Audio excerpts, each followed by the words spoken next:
تو وہاں پہ حضور پاک صلی اللہ علیہ وسلم کو بتایا گیا ہے کہ وہاں کے مشرکین جو تھے باقاعدہ نظر لگوانے والے، جو آپ کہہ رہے تھے نا بات، باقاعدہ ایسے لوگ ہائر کیے گئے تھے جو حضور پاک صلی اللہ علیہ وسلم پہ بیٹھ کے نظر لگائیں.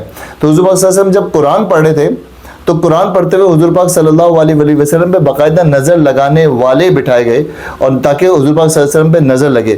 تو حضور پاک صلی اللہ علیہ وسلم پہ سورۃ القلم کی آخری آیتیں آئیں کہ آپ پہ یہ لوگ بیٹھ کے نظر لگاتے ہیں، آپ صرف اپنا کام کریں کہ آپ قرآن پڑھتے رہیں، جو آپ ذکر للعالمین آپ کر رہے ہیں، قرآن پڑھ رہے ہیں، وہ پڑھتے رہیں. تو یہ سب سے پہلے یہ سمجھنے کہ جو ابھی ہم نے حاسد اذا حسد پڑھا ہے، حاسد کو آئیڈینٹیفائی کرنا بڑا ضروری ہے. 1. دوسرا، کیا ہم کبھی حسد کی کیٹیگری میں جا سکتے ہیں، چلے جاتے ہیں؟ یہ جا سکتا ہے کوئی انسان اننوئنگلی؟ اچھا، باقاعدہ پلان کر کے نہیں، اننوئنگلی جا سکتے ہیں. حاسد کی کیٹیگری میں جا سکتے ہیں؟ کیسے؟ نہیں، اننوئنگلی نہیں جا سکتے. اننوئنگلی جا سکتے؟ میرا اسپیسیفک سوال ہے، اننوئنگلی کہہ رہا ہوں، کیا اننوئنگلی ہم حاسد کی کیٹیگری میں جا سکتے ہیں؟ اننوئنگلی 4 دفعہ ریپیٹ کیا. جا سکتے ہیں. نہیں، آپ بتائیں کیوں، کیسے نہیں؟ سوال اسپیسیفک ہے. اس اننوئنگلی، ان انٹینشنلی جا سکتے ہیں اگر اس کو اس چیز کا احساس نہ ہو کہ جو میں کر رہا ہوں وہ حسد ہے. ہاں، مطلب یہ گرے ایریا آپ نے نکال دیا نا کہ اگر اس کو پتہ ہی نہیں. راشد بھائی آپ نے بھی نو کیا تھا. اوپر پڑھا میں کہ قول و عمل، جب اگر آپ نہیں، ایک شخص قول اور عمل کر رہا ہے،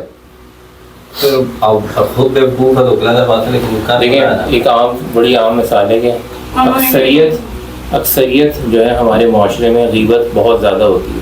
پھر کوئی کہتا ہے کہ بھائی مت کہو یہ غیبت ہو رہی ہے، پھر وہ کہتا ہے پھر کسی اور محفل میں بھی، یعنی کیا کہتے ہیں، وہ جان کے نہیں لیکن پھر بھی کسی اور شخص کی ایسی بات کر دی جائے جو اس کو پسند نہ ہو اگر وہ محفل میں ہو. یہ اسد بھائی کیا کہیں گے؟ آپ چھپے ہوئے ہیں آج. اسد بھائی آپ تھوڑا سا آگے آ جائیں. نہیں ہو سکتی ہے اننوئنگلی ہو سکتی ہے، اسے پتہ نہ ہو، اس نے ڈسکس کرا اس کی تعریف، لیکن اس تعریف میں ایسا طنز ہو یا ایسا لہجہ ہو جو سامنے والے کو کچھ اور لگے. ہاں، میرے خیال سے جواد بھائی والا آنسر زیادہ کریکٹ ہے، قریب ہے. کر رہا ہے لیکن اس کو پتہ نہیں کہ یہ ہو گیا. مثال کے طور پہ آپ نے یہی ساری چیزیں کال و فیل میں کر دیں، آپ نے برباد ہو جائے یار اس کا، تو اس کے پاس پتہ نہیں ان لوگوں کے پاس کیسا آ گیا، اس کے پاس یہ نہیں چاہتا، وہ مطلب فلاں شخص جو ہے وہ اس قابل ہی نہیں ہے کہ اس کے پاس یہ چیز ہو. میں قابل ہوں، میں یہاں پہ کتنے عرصے سے ہوں، میری اتنی پڑھائی لکھائی ہے، فلاں جاب مل گئی، مثال کے طور پہ کوئی بہت اچھی جاب مل گئی، وہ کیسے جاب کر سکتا ہے؟ مطلب اس کی نہ ایبلٹیز ہے، نہ اس کی نالج ہے، نہ اس کی پڑھائی لکھائی ہے. میں اتنا پڑھا لکھا، ڈبل ماسٹرز کیا ہوا، سب کچھ کیا ہوا، مجھے نہیں ملی.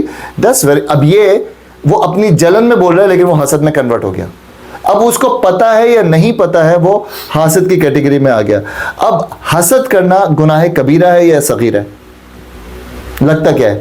یہ آپ لوگ ایسے بلنڈ آنسر مت کر دیے گا کہ گناہ کبیرہ. کیا گناہ صغیرہ بھی ہو سکتا ہے؟ چھوٹا گناہ ہے یا بڑا گناہ ہے؟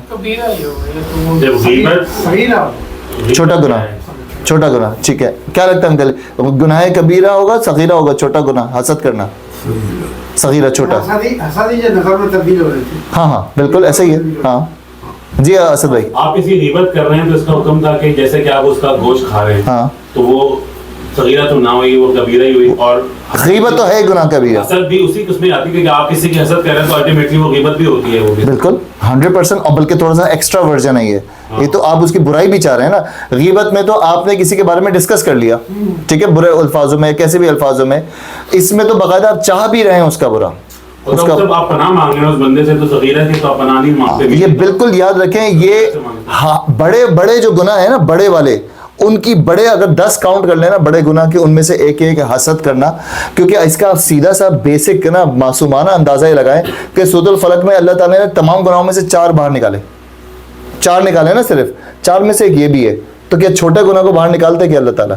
صرف 4 ہی تو باہر نکالے. 4 کیا نکالے؟ 4 کیا نکالے سورۃ الفلق میں؟ 4 کیا نکالے؟ جادو، شرک نہیں، سورۃ الفلق میں 4 جو نکالے، جن سے 4 رات کی تاریکی، پھونکنے والے 2 ہو گئے،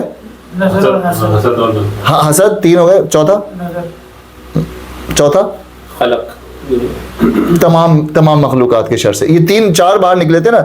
ایک تھا براڈر ورژن میں من شر ما خلق، براڈر ورژن میں، اور 3 تھے اسپیسیفک. رات یہ تعویذ گنڈے کرنے والے اور حاسد کے شر سے. جب 3 اسپیسیفک باہر نکالے ہیں, 4 میں سے 3 اسپیسیفک باہر نکالیے تو وہ بڑے گناہوں میں سے بڑا گناہ ہے. ٹھیک ہے, یہی ہو گیا, اس کی نالج کی کمی ہے, اس کو کیوں نہیں ہے نالج, لیکن اگر وہ یہ ایڈ کر رہا ہے تو وہ کیونکہ اس میں حاسد جو کرے گا نا, حاسد سامنے والے کا برا بھی چاہے گا, ورنہ وہ حسد نہیں ہو سکتا نا.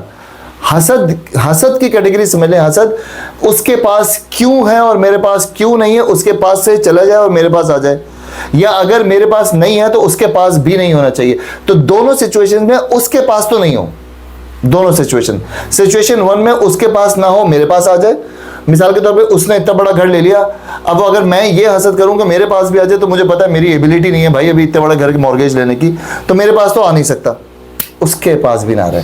میرے پاس نہیں آ سکتا نا, تو اس کے پاس بھی نہ رہے. اگر اتنا ہی ہے کہ ان کے پاس ہے, ہمارے پاس نہیں ہے, اگر اتنا ہی ہے, اتنا اس میں ہوا کیا, ان کو کیسے ملتا ہے, ہمیں نہیں ملتا, ان کو کیسے ملتا ہے؟ ہاں حسد ہے نا, یہ ان کو بھی تو مل جاتا ہے, مطلب یہ حسد ہی ہے. اب اس میں یہ ہوگا کہ یار ان کے پاس سے بھی چلا جائے, یا ان سے وہ نہ ہو, وہ حسد ہو گیا, تو ان کے پاس بھی. اگر یہ صرف اس بندے نے, معصوم آدمی نے یہیں پہ روک دیا, ان کے پاس کیوں ہے میرے پاس کیوں نہیں ہے, تو یہ بھی پورا نہیں ہوا ہے, اس کو پورا کرنا پڑے گا. مطلب وہ اندر سے یہی کہہ رہا ہے, وہ چاہے کال سے بولے نہ بولے, وہ چاہے یہی رہا ہے کہ یار ان کی تو ایبلٹی نہیں تھی, ان کے پاس کیسے آ گیا, میرے پاس نہیں آیا, میں اتنا پرانا یہاں پہ ہوں, یہ اور ان کے پاس آ گیا, یا میری تو اتنی پڑھائی لکھائی تھی, یا میں تو اتنا لمبا چوڑا خوبصورت تھا, ان کی تو شادی ہو گئی, میری شادی نہیں ہوئی ابھی تک. ایسے بھی ہوتا ہے نا. اور کیا کیا ویسے ہو سکتے ہیں حسد, ہاں خوش ہونے والی بات نہیں ہو سکتا ہے بھائی, آپ نے لڈو کھا لیے, کسی نے لڈو نہیں کھائے ابھی تک, پوچھے نعمان بھائی سے, آپ کی شادی ہو گئی ہے؟ اچھا اچھا, کس کی نہیں ہوئی؟ حسد کے معاملے میں قول یا عمل فیل, جی, اس سے ثابت ہوتا ہے, تو پھر حسد حاسد بن جاتا ہے. بالکل, دل کی جلن میں نہیں ہے. ہاں دل میں ہو تو ہاں بالکل 100%. گناہ تو ہے, ہاں نہیں ہے, گناہ بھی نہیں ہے.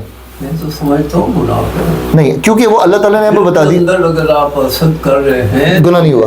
بری بات ہے. آپ دوسروں کے بارے میں اچھے خیالات کیوں نہیں رکھتے؟ اچھا, اللہ تعالیٰ نے اسی لیے, جی اس سے پہلے جو آیت کے اندر آیا ہے گلے پھونکنے والی بات, وہ اس وقت کے حالات کے مطابق تھا کہ لوگ ایسا کیا کرتے تھے. اس سے یہ ثابت نہیں ہوتا کہ قرآن پاک کی یہ آیت یہ ثابت نہیں کرتی کہ جادو جو ہے وہ ہو رہا ہے. مطلب جادو یہ لوگ کرتے ہیں, گلے ڈال کے پھونکے مارتے ہیں, تو وہ ایسا کرتے ہیں, لیکن ضروری نہیں کہ اس کا کوئی اثر بھی مرتب ہو. ہاں, اس آیت سے یہ بات ثابت نہیں ہوتی. اگر دیکھیں انکل, اس آیت سے اگر یہ بات ثابت نہیں ہوتی تو اللہ تعالیٰ اس کے شر سے, شر تبھی ہوتا ہے جب سامنے والے کا افیکٹ ہٹ جائے. اگر مثال کے طور پہ کوئی گرے پھونک رہا ہے یا تعویذ گنڈے کر رہا ہے, اس کا کام ہی نہیں ہوگا جب تک اس پہ افیکٹ نہ کر جائے, تو اس کا شر سے کیوں گرے پر پھونکتے ہیں, تو جس طرح رات کی تاریکی کے اندر مختلف قسم کے اثرات گناہ کیے جاتے ہیں, اسی طرح یہ پھونکنے میں بھی وہ بھی ایک گناہ وہ کرتے ہیں, اور اس میں ان کے ذہن میں یہ ہوتا ہے کہ ہم نے دوسرے کو نقصان پہنچانا ہے. یہ انٹینشن ہوتی ہے. بالکل ہے, ہاں, تعویذ گنڈی کی انٹینشن ہوتی ہے نا. اچھا, اس کے آپ کے پہلے والے بات پہ آ جاؤں میں کہ جو دل میں کوئی چیز ہوتی ہے نا, یہ جو منکر نکیر بیٹھے ہیں نا, جو دو کرامن کاتبین, منکر نکیر نہیں, کرامن کاتبین جو بیٹھے ہیں نا دونوں, ان کی دونوں کی جاب کیا ڈیفائن ہے؟ جو سیدھے ہاتھ کا جو فرشتہ ہے اس کی جاب بھی ڈیفائن ہے کہ جیسے ہی اس نے کوئی دل میں اچھا کام سوچا بھی فوراً لکھ دو. ہی از ویری بزی.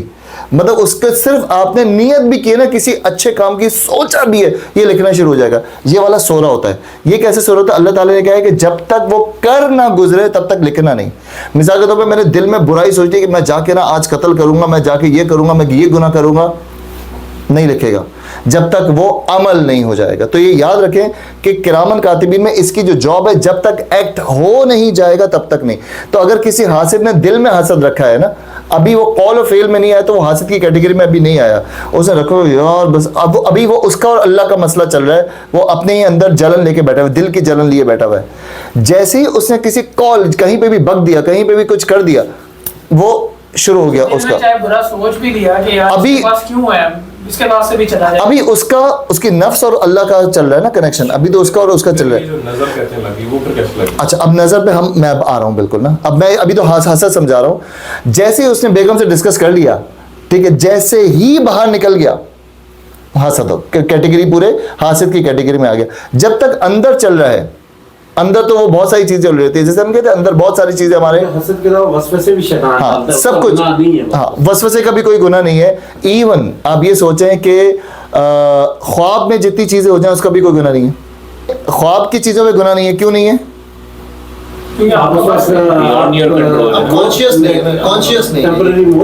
حدیث ہے. حضور پاک صلی اللہ علیہ وسلم نے ارشاد فرمایا کہ 3 لوگوں میں سے اللہ تعالیٰ نے قلم اٹھا لیا ہے, اٹھا لیتا ہے. 3 لوگوں میں سے, 3 کیٹیگریز میں سے قلم مطلب گناہ ثواب جو ہے, گناہ ثواب رک جاتا ہے. کون 3؟ جلدی بتا دیں, میں ویسے بتا چکا ہوں آپ لوگوں کو کافی. مجذوب ایک ہو گیا, بچہ, ویری گڈ, صحیح بات, ماشاءاللہ کتنے چیمپئن لوگ بیٹھے ہیں. 3 کیٹیگری, جو شخص سو رہا ہو, جو شخص مجذوب ہے, اور تیسرا بچہ. ان 3 پہ سے اللہ تعالیٰ نے قلم اٹھا لیتا ہے. کیونکہ جب آپ سوتے ہیں تو سونے سے پہلے والی دعا بچوں کو کبھی آپ لوگوں نے یاد کرائی ہے؟ یہ بول کہہ رہے ہیں, سوچیں. اللہم بسمک, میں شروع کرتا ہوں اللہ کے نام سے جس نے موت دی, حیات دی. اموت و احیا, تو آپ جب سوتے ہیں تو وہ آپ کی موت ہے, ایک اسمالر ورژن آف موت ہے وہ. تبھی تو ہم اٹھ کے بولتے ہیں, اٹھ کے کیا بولتے ہیں, اٹھ کے اٹھنے کی دعا صبح بچوں. رک جائیں, الحمدللہ احیانا, بعد اماتنا, موت کے بعد جو اللہ تعالیٰ نے زندگی دی ہے, تو روز ہمیں اللہ تعالیٰ موت کے بعد زندگی دیتے ہیں. الحمدللہ احیانا, میں جاگ گیا, بعد اماتنا و الیہ النشور, جس نے صبح مجھے دکھائی, تو یہ رات کو موت آتی ہے. تو یہ اس کی بات ہوگی. اب حسد کی یہ بھی کچھ کیٹیگریز یہاں پہ لکھی ہیں, ایک دفعہ اس کو پڑھ لیں. یہ کیٹیگریز کیا کیا ہیں زبیر بھائی, آپ پڑھیں گے؟ ایک یہ کہ انسان سب سے اوپر, ایک یہ کہ انسان اللہ پر بھروسہ کرے اور یقین رکھے کہ جب تک اللہ نہ چاہے کوئی اس کا کچھ نہیں بگاڑ سکتا. سب سے پہلا یہ کہ آپ کو پتہ بھی چل گیا نا کہ فلاں بندہ آپ سے بڑا جلتا ہے, اس نے قول فیل دونوں دکھا دیے, قول اور فیل دونوں دکھا دیے. تو اب آپ کو ڈپریشن میں نہیں آنا ہے, او ہو اس نے مجھ پہ نظر لگا دی, اس نے میرے لیے بات کر دی, اب تو میرے ساتھ کچھ نہ کچھ برا ہو ہی جائے گا, یہ نہیں وسوسے والا.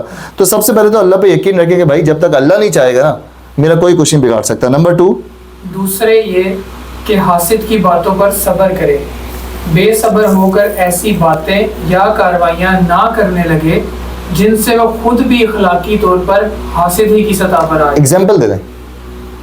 یہ واپسی پہ تعویذ کرنا, مطلب کسی نے آگے کہا تم دوست نے کی ہوئے, آپ بھی کسی ایسا. یہ تو ہارڈر ورژن ہو گیا. چھوٹا والا ورژن بتائیں. یہ ہے کہ اس پہ تو یہ ملا ہے نا, اس کو کہا نہیں, ایک مثال کے طور پہ حاسد یہ ہو بات کہ حاسد کی باتوں پر صبر کرے. ایک حاسد آپ کے سامنے باتیں کر رہے ہیں نا, آپ نے بولے اور تیرے پاس کیا ہے پھر, ہے تو نے کیا پڑھا بھائی. آپ نے اندر سے نا اپنا بھی نا فل, وہ ہم کراچی سے کہتے ہیں اپنا بھینڈی نکالی آپ نے, بالکل نا آپ اندر سے تم اپنے بھی نکل آئے, تیرے پاس بھی تو کچھ نہیں تھا, تو بھی تو یہ وہ. اب آپ نے بھی اتنا ہی میلا پن آپ نے لیا ہے جتنا وہ میلا تھا. تو وہ بھی پھر آپ صبر کریں, اس کو بولنے دیں, وہ جو بول رہا ہے بولنے دیں. آپ کو تو اللہ تعالیٰ, آپ اس پہ اللہ تعالیٰ کا وہ شکر ادا کریں کہ آپ کے پاس کوئی چیز ایسی ہے جس پہ سامنے والا حسد کرے. مثال کے طور پہ آپ کی خوبصورتی پہ کوئی حسد کرے, ٹھیک ہے, ہاں کر رہے آپ کی خوبصورتی پہ کوئی حسد کرے تو کتنے آپ کو خوش ہونا چاہیے کہ آپ کو اللہ تعالیٰ نے خوبصورتی دی ہے. اگلی کیا ہے, پھر موزتین بھی بڑھ رہی تھی. تیسرے یہ کہ حاسد خدا سے بے خوف اور خلق سے بے شرم ہو کر کیسی ہی بیہودہ حرکتیں کرتا رہے, محسود بہرحال تقوی پر قائم رہے. اب وہ جو کچھ کرتا رہے, آپ اپنا سیدھا سیدھا کام رکھیں, آپ اپنا نماز روزہ زکوٰۃ کریں. جی چوتھے یہ کہ اپنے دل کو اس کی فکر سے بالکل فارغ کر لے اور اس کو اس طرح نظر انداز کر دے کہ گویا وہ ہے ہی نہیں. اگنورنس, ٹھیک ہے. اگلا, کیونکہ اس کی فکر میں پڑنا حاسد سے مغلوب ہونے کا پیش خیمہ ہوتا ہے. یہ بڑی مشکل اردو لکھی ہے, کیا مطلب ہوا؟ دیکھیے اگر آپ اس کی باتوں کو آپ نے دل پہ لے لیا تو آپ بیسیکلی آپ افیکٹ کر جائیں گے, آپ ریئیکٹ کر کے آپ پہ سب سے پہلے افیکٹ کر جائے گا اور آپ اس پہ ریئیکشن شروع کر دیں گے. پریونٹیو میڈیسن یہی ہے کہ اگنور.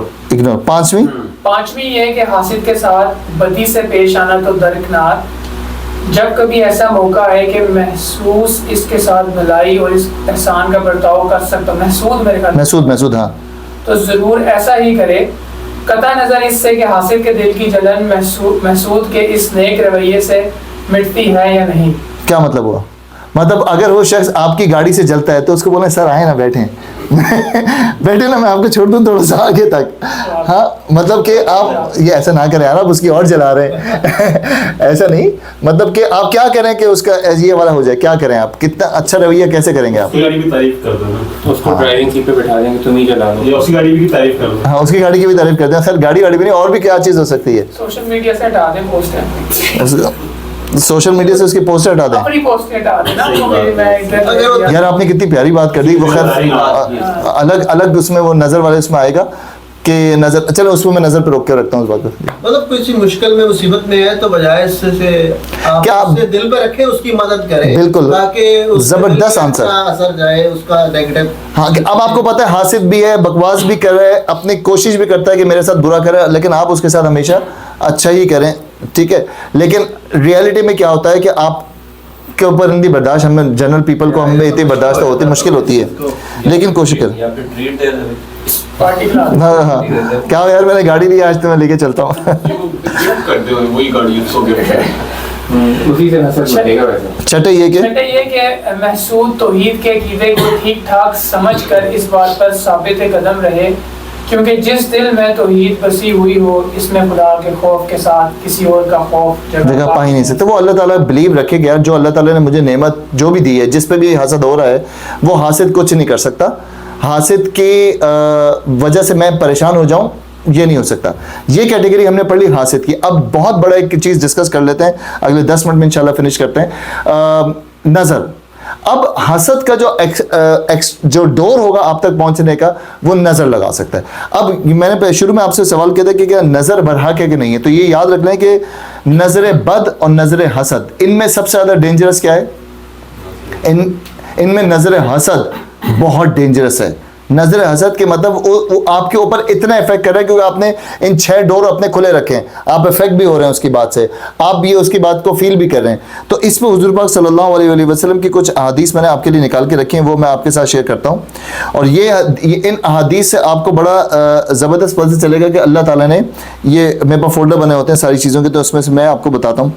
نبی کریم صلی اللہ علیہ وسلم نے ان کے گھر میں ایک لڑکی دیکھی جس کے چہرے پر نظر بد لگنے کی وجہ سے کالے دھبے پڑ گئے تھے. حضرت نے فرمایا کہ اس پر دم کرا دو کیونکہ اسے نظر بد لگ گئی ہے. اور عقیل نے کہا کہ ان سے زہری نے انہیں، پھر وہ اس کا روایت چل رہی ہے. حضور پاک صلی اللہ علیہ وسلم کے پاس ایک لڑکی آئی، ایک اور روایت میں اس کے ملتا ہے کہ اس کا رنگ پیلا پڑ گیا تھا، اور دوسری اس روایت میں ملتا ہے کہ اس کے آنکھوں کے نیچے نہیں وہ کالے دھبے پڑ جاتے ہیں. تو حضور پاک صلی اللہ علیہ وسلم نے دیکھ کے بتا دیا کہ اس پر نظر لگ گئی ہے. سب سے پہلے اس حدیث سے آپ کو کیا بتا ہے کہ نظر لگتی ہے، باقاعدہ نظر سے بھاگ نہیں سکتے، نظر لگتی ہے، نظر لگ گئی ہے، اس پہ دم کراؤ. تو 2 چیزیں اس میں سے کیا کلیئر ہوئی اس حدیث سے؟ نظر بھی لگتی ہے اور دوسرا دم بھی ہوتا ہے، دم کرانا ہوتا ہے. بریکٹ میں لکھا ہوا ہے نظر لگ گئی ہے، وہ حدیث کے ہاں چہرے پر کالے ڈیلے پڑ گئے ہیں. حضرت فرمایا کہ اس کا دم کرا دو. دم کس چیز کا؟ نظر کے تو دم ہوگا نا، اس کا دم کرا دو. تو دم یہی ہے آپ کی نظر کے نہیں، نظر کا ہی ہوتا ہے نا، جادو پہ تو پھر پورا وہ افیکٹ پورا ڈفرنٹ ہو جاتا ہے نا. اگلی حدیث سے اور کلیئر ہوگا. یہ جو دم ہوگا وہ یہی صورتیں دم آگے آ رہے ہیں، اسی پورے پیکج میں آپ کو دم بتاتا ہوں میں. اچھا حضرت عوف بن مالک اشجعی رضی اللہ عنہ نے روایت کیا ہے کہ ہم زمانہ جاہلیت میں دم کیا کرتے تھے. انکل آپ کے ساتھ اس کا میرا ڈسکشن ہوا تھا رضوان بھائی کے گھر میں، وہی آپ ذہن میں دوبارہ لائیے گا. ہم نے عرض کیا اللہ کے رسول اس کے بارے میں آپ کا کیا خیال ہے؟ تو آپ صلی اللہ علیہ وسلم نے فرمایا کہ اپنے دم کے کلمات میرے سامنے پیش کرو، دم میں کوئی حرج نہیں جب تک کہ اس میں شرک نہ ہو. اب اس میں ہم نے بڑا ایک لمبا ڈسکشن کیا تھا کہ دم کرانا یا دم کرنا بالکل الاؤڈ ہے، اگر تو ایون کہ وہ قرآن اور حدیث نہ بھی ہو. تو اگر وہ قرآنی آیات اور حدیث نہیں بھی ہے اور کوئی ایسے کلمات ہیں جن کا کوئی شرک سے لینا دینا نہیں ہے، شرکیہ کلمات نہیں ہے، تو حضور پاک صلی اللہ علیہ وسلم نے اس کو الاؤ کیا. اب وہ کچھ بھی ہو سکتے ہیں، اب وہ کوئی بھی کلمات ہو سکتے ہیں، کوئی بھی بات ہو سکتی ہے کہ اے کالے جن تو بھاگ جا، یہ 7 دفعہ بولو اے کالے جن تو بھاگ جا، وہ بھاگ جائے گا. اب اس میں کوئی شرک نہیں ہے نا، ایسا کوئی شرک نہیں. مطلب کوئی بھی ایسے کلمات جو حضور پاک صلی اللہ علیہ وسلم کے پاس جب صحابہ نے کہا کہ ہم ایسے کلمات کچھ پڑھتے تھے جس سے چیزیں ہو جاتی ہیں, حضور پاک صلی اللہ علیہ وسلم نے کہا پہلے مجھے بتاؤ کون سے, اگر اس میں کوئی شرک نہیں ہے تو اس کو تم کنٹینیو کر سکتے ہو. تو یہ اگر کوئی ایسی چیز ہے تو اس کو کنٹینیو, کوئی بھی ٹوٹکا بھی اگر ہو تو اس کو کیا جا سکتا ہے. اگر ایسا کوئی دم جو قرآنی آیات, آپ کو پتہ ہے کہ فلاں آیت پڑھنے سے فلاں ہو گیا, تو آپ یہ ریفرنس مانگنا شروع کر دیں کہ یار فلاں آیت پڑھنے سے, سورہ رحمان پڑھنے سے دل کا مریض صحیح ہو جاتا ہے. اور وہ بھی کسی نے کہا کہ جی قاری سدیس کا سورہ رحمان کی جو ریکارڈنگ ہے اس سے دل کے مریض کی پلپیٹیشن جو ہے وہ کم ہوتی ہے.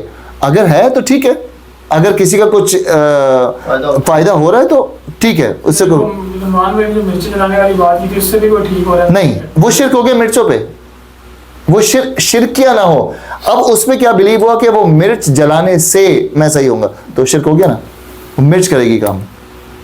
اب جیسے کسی مریض کو ایڈوائز کی ہے کہ یہ پڑھنے والے ہیں کہ آپ یہ سورہ رحمان کی تلاوت کیا کریں اور میری کیسٹ لے لیں, آپ یہ سن لیا آپ نے, اس نے وہ پابندی لگا دی میری کیسٹ سن لی, کیا یہ صحیح ہے؟ سورہ رحمان تو کوئی بھی پڑھ سکتا ہے, کوئی بھی سنتا ہے. وہ اگر اپنے اس نے ویوز بڑھانے کے لیے کچھ پاپولر ہونے کے لیے کیا ہوگا تو وہ اللہ تعالیٰ اس کے دل کو جانتا ہے. وہ نہیں تھا, یہ ضرور تھا کہ لوگ میرے زیادہ پہنچے گا. اب اس کے اگر دل کے اندر کوئی نیت ہو کہ میری پاپولیرٹی ہو جائے تو وہ اللہ جانتا ہے بہتر. لیکن یہ اصل میں میرے خیال میں سر جو ڈپینڈ کرتا ہے جو اس کی ایک تو نیت دینے والے کی ہے نا, ایک جو اس پہ عمل کر رہا ہے انکل, اگر اس کے ذہن میں یہ تھوڑا سا بھی آ رہا ہے کہ اس کی آواز سن رہا ہوں, اس بندے کی آواز کی وجہ سے ایسا ہو رہا ہے تو وہ شرک ہو گیا. اگر وہی سمجھ رہا ہے کہ اللہ کے کلام کی وجہ سے مجھے بہتری ہو رہی ہے تو وہ ٹھیک, تو وہ بہت باریک لائن ہے. ابو معاویہ نے, اور پھر یہ ایک حضرت ابو سفیان سے انہوں نے حضرت جابر سے روایت نقل کی ہے کہ حضور پاک صلی اللہ علیہ وسلم نے دم کرنے سے منع فرما دیا تو عمرو بن حزم کا خاندان رسول صلی اللہ علیہ وسلم کی خدمت میں حاضر ہوا اور اس کی کہ اللہ کے رسول, ہمارے پاس دم کرنے کا ایک کلمہ تھا, ہم اسے بچھو کے ڈسے ہوئے کو دم کرتے تھے اور آپ نے دم کرنے سے منع فرما دیا. تو حضرت جابر بن عبداللہ نے کہا کہ تو انہوں نے وہ پیش کیا تو آپ صلی اللہ علیہ وسلم نے کہا کہ میں اس میں کوئی حرج نہیں سمجھتا, تم میں سے جو کوئی بھی اپنے بھائی کو فائدہ پہنچا سکتا ہو وہ ضرور اسے فائدہ پہنچائے. صحابہ کرام کی ایک جماعت آئی کہ یا رسول اللہ ہمارے پاس جب بھی کوئی بچھو کاٹ جاتا تھا تو ہمارے پاس کچھ کلمات تھے جن کو پڑھنے سے بچھو کا دم جو ہے وہ نکل جاتا تھا, اور آپ نے دم کرنے سے منع کر دیا. تو حضور صلی اللہ علیہ وسلم نے کہا میں نے دم کرنے سے منع نہیں کیا, میں نے کہا شرکیہ دم کوئی بھی ہوگا وہ نہیں ہوگا, اپنے کلمات میرے سامنے پیش کرو, مجھے دکھاؤ کہ وہ کون سے دم ہے, اگر وہ دم صحیح ہے تو پھر اس میں کرنے میں کوئی مسئلہ نہیں. اور بعد میں بتا دیا کہ تم میں سے جو کوئی اپنے بھائی کو فائدہ پہنچا سکتا ہو وہ ضرور فائدہ پہنچائے. مطلب آپ کو کوئی چیز پتہ ہے, اب مثال کے طور پہ مجھے اچھی طریقے سے 2005 میں جب میں حج پہ گیا تھا اپنی والدہ کے ساتھ, تو اس وقت تو نالج بالکل, آپ پیچھے لے جائیں 21 سال پہلے نالج بہت کم تھی میری چیزوں پہ, صرف حافظ تھا میں اور ینگ لڑکا. تو امی نے کہا کہ بیٹا تم کہیں پہ بھی کھو جاؤ گے نا, میں پڑھوں گی فاللہ خیر حافظ وہو ارحم الراحمین, تم میرے سامنے آ جاؤ گے. میں نے کہا ہیں, تو امی نے کہا یہ جب بھی آیت پڑھتے ہیں نا فاللہ خیر حافظ وہو ارحم الراحمین, قرآن کی آیت ہے, تو تم آ جاؤ گے. تو امی کا اتنا عقیدہ ہو گیا تھا کہ وہ جہاں پڑھتی تھی میں کسی نہ کسی ڈور سے نکل کے سامنے آ جاتا تھا, دیکھا میں نے بیٹا پڑھنا شروع کی اور تم سامنے آ گئے. اب اگر کسی کا بلیف ہے ایسا کسی آیت سے, نو ایشو, نو ایشو بالکل. کچھ لوگ کہتے ہیں کہ سورہ یاسین کی آیت ہے وَجَعَلْنَا مِن بَيْنِ أَيْدِيهِمْ سَدًّا وَمِن خَلْفِهِمْ سَدًّا فَأَغْشَيْنَاهُمْ فَهُمْ لَا يُبْصِرُونَ, کہ جس کو پڑھنے سے آپ کے مشکل معاملات سارے حل ہو جاتے ہیں. اب کسی کا بلیف ہے اور ہو رہے ہیں, ویری گڈ. کتنے لوگوں کا بلیف ہے کہ سورہ واقعہ مغرب کے بعد پڑھیں تو آپ کے مال میں برکت ہوتی ہے. اب ان سب چیزوں کی کوئی حدیث نہیں ہے, لیکن سب الاؤڈ ہے. کیوں الاؤڈ ہے سب؟ وہ تو اس کی تو حدیث ہے نا پراپر, کہ ایک جمعے سے دوسرے جمعے تک کیے ہوئے تمام گناہ معاف ہو جاتے ہیں. لیکن ایسا کوئی دم یا ایسے کوئی چیز جو ہو رہا ہے کسی قرآن سے, اور اگر ثابت نہیں بھی ہے تو قرآن سے ہو رہا ہے, کوئی ایشو نہیں, کہ اس میں کوئی شرکیہ نہیں ہے. ان حدیث سے ہمیں پلی مل جاتی ہے کہ اس میں کوئی شرک نہیں, اللہ کا کلام پڑھا جا رہا ہے تو بالکل مل جاتی ہے. تو بہرحال ان میں اثر کیسے آتا ہے؟ جیسے یہ ایک حدیث ابھی سامنے ہے کہ ایسا کلام پڑھتے تھے کہ بچوں کی کاٹا اس سے ریمیڈی ہو رہی ہے, تو کوئی کرامات ہوتی تھی لوگوں کے پاس؟ ہاں, کوئی ٹوٹکا, کوئی بھی ایسی چیز, مطلب کسی بھی چیز سے ہو سکتا ہے نا فائدہ. جیسے ہم نے پیچھے ابھی اس میں نے ڈالی نہیں, حضور پاک صلی اللہ علیہ وسلم کے کچھ صحابہ نے سورہ فاتحہ پڑھ کے دم کیا تھا نا. جی, وہ بھی آپ نے سورہ فاتحہ پڑھ کے دم کیا تھا اور وہ بچھو کا کاٹا نکل گیا تھا, تو وہ بھی صحیح ہے بالکل. سورہ فاتحہ کا ہے, اس پہ یقین کامل ہے, اللہ تعالیٰ وہ کلام سن رہے ہیں اور ایک مسلمان ایک اس نیت سے پڑھ رہا ہے. لیکن یہاں تو ہم ایسی مثال بھی دیکھ رہے ہیں جو نہ قرآن ہو نہ حدیث ہو, سکتا ہے قرآن ہی ہو, اور ایسے کلمات ہیں اور جو ہے صحابہ آ کے بتا جس میں شرک مثال کے طور پہ دیکھیں کچھ بھی ہو سکتا ہے کہ کوئی ایسی سیکرٹ ریسیپی تھی لوگوں کے پاس ہو سکتا ہے، ہو سکتا ہے۔ نہیں ایسا نہیں ہے کہ ایک تو چلے قرآن پاک کا تو ہمارا اعتقاد ہے، ہمارا یقین ہے کہ اللہ تعالیٰ نے اس میں شفا کی، لیکن اگر آپ کی سوچ اتنی ہو جائے کہ یار یہ چیز مجھے تو کر تو اللہ ہی رہے نا، تو آپ کی باڈی ریئیکٹ کرتی ہے اس طرح، کر تو اللہ ہی رہے۔ مثال کے طور پہ ساری دعائیں ویسے تو پرانی دعائیں علماء کا اپنا وہ ہے، لیکن کچھ دعائیں ہیں جو قرآن میں نہیں ہے، بٹ we still یوز ان دعاؤں کو یوز کرتے ہیں، اس کا دیکھیں جس چیز میں بھی اس کا براڈر ورژن کھول دیں اپنے ذہن کو، جس چیز میں بھی شرک نہیں ہے، اس کسی بھی قسم کا ایسا ٹوٹکا یا ایسا کوئی بھی دم جس میں شرک نہیں ہے which is allowed۔ حضور پاک صلی اللہ علیہ وسلم نے صحابہ کو الاؤ کیا ان دونوں حدیثوں میں۔ اب حضور پاک صلی اللہ علیہ وسلم کی حدیث، اور جو آج آپ لے کے بھی جائیں، آپ سب اولاد والے ہیں، حضور پاک صلی اللہ علیہ وسلم نے ارشاد فرمایا کہ حضرت حسین و حسن رضی اللہ تعالیٰ عنہ کی پناہ طلب کی، حضور پاک صلی اللہ علیہ وسلم حضرت امام حسن و حسین پر ان کی رہنما کے لیے پناہ طلب کیا کرتے تھے اور فرماتے تھے کہ تمہارے بزرگ دادا ابراہیم علیہ السلام بھی ان کلمات کے ذریعے اللہ کی پناہ اسماعیل و اسحاق کے لیے مانگا کرتے تھے۔ میں پناہ مانگتا ہوں اللہ کے پورے کلمات کے ذریعے ہر ایک شیطان سے اور ہر ایک زہریلے جانور سے اور ہر نقصان پہنچانے والی نظر بد سے۔ تو حضور پاک صلی اللہ علیہ وسلم کی یہ جو حدیث ہے بڑی زبردست حدیث ہے کہ حضور پاک صلی اللہ علیہ وسلم نے ارشاد فرمایا کہ جس طرح حضرت ابراہیم علیہ السلام حضرت اسماعیل اور حضرت اسحاق کے لیے پناہ مانگتے تھے اللہ تعالیٰ کی، اسی طرح میں بھی حسن و حسین کے لیے، امام حسن اور امام حسین کے لیے یہ دعا مانگتا ہوں۔ اور یہ دعا کیا ہے؟ اعوذ بکلمات اللہ التامات من کل شیطان وہامات ومن کل عین لامہ۔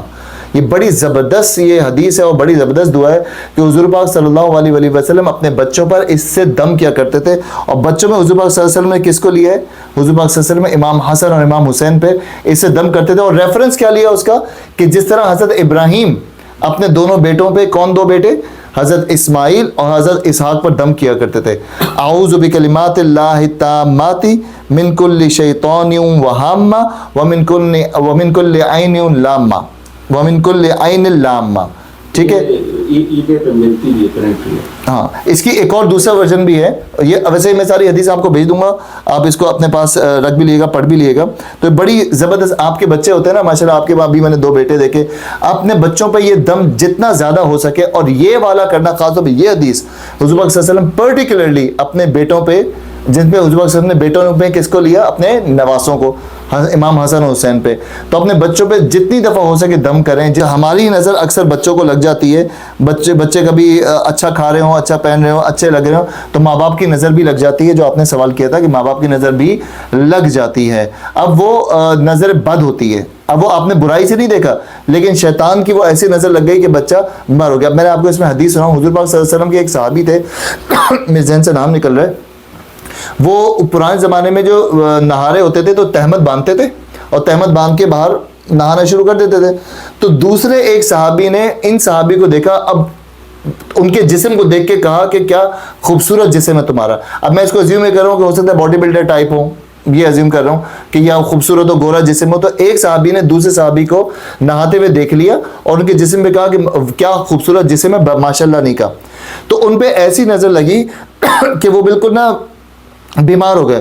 تو حضور پاک صلی اللہ علیہ وسلم پہ پہنچی بات، تو حضور پاک صلی اللہ علیہ وسلم نے ان صحابی کو جنہوں نے کہا بلا کے ڈانٹا اور کہا کہ تم نے ماشاء اللہ کیوں نہیں کہا، اور اس کی ریمیڈی بتائی۔ اور ریمیڈی سنیں آپ لوگوں کے لیے بڑی حیران کن ہوگی ریمیڈی۔ حضور پاک صلی اللہ علیہ وسلم نے کہا جاؤ غسل کرو، جاؤ، سنا بھائی آپ نے کبھی، جاؤ غسل کرو اور غسل کا پانی اس کو لا کے دو، اور جس پہ نظر لگی ہے وہ اس غسل کے پانی سے غسل کرے گا تو نظر اتر جائے گی۔